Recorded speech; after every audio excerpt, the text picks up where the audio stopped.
So the whole family of coronaviruses are named coronavirus because corona means crown. And so this refers to the way that the virus looks under the microscope, like there's a crown on the top of the virus. Some of them, 4 or 5 different kinds, cause common diseases among humans.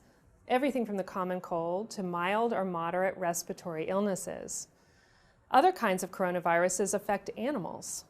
And sometimes, on rare occasions, we see coronaviruses jump from animal species into the human population. The 2019 novel coronavirus is getting a lot of attention now because it is a new kind of coronavirus we haven't seen among humans before. The theory is that it may have jumped from an animal species into the human population and then begun spreading.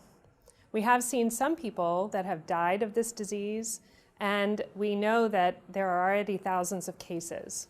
So people are concerned because we don't yet know exactly how severe the disease will be or how far it will spread. When a new virus emerges, we often have to learn much more about it. And one of the things that we question is, how does it transmit from person to person? We know that most respiratory viruses are spread by large droplets that come out when people cough and sneeze and stay aloft usually for about 6 feet in front of them. They land on surfaces and then can also be transmitted between person to person by touching those surfaces, such as doorknobs or other surfaces. Other viruses can spread in the air and stay aloft for a longer period of time in small droplet nuclei.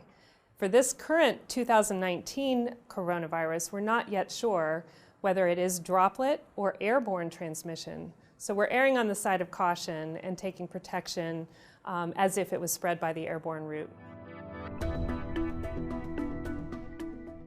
We're still learning a lot about this 2019 novel coronavirus to understand how dangerous it might be. Right now, the majority of the cases are in China. We know that some travelers have brought the virus to other countries, including the United States.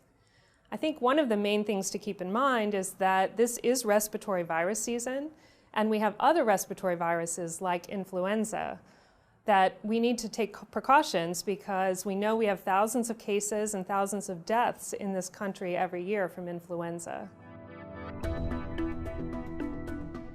Given the ongoing transmission of the virus in China, we have a travel alert that was issued by the Centers for Disease Control and Prevention.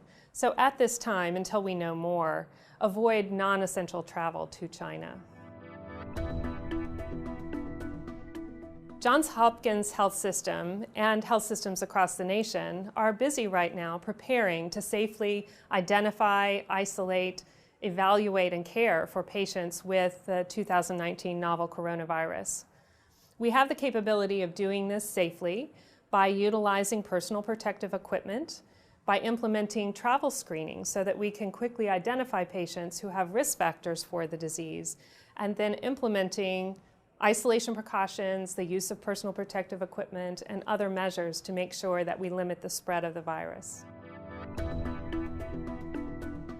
At the Johns Hopkins Hospital and throughout our health system, we routinely care for patients infected with diseases that are spread by the airborne route.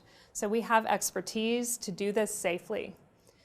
When a new virus comes along that has unknown risks, we have extra measures that we can put in place, including our biocontainment unit that can advise us and put plans in place to safely care for these patients.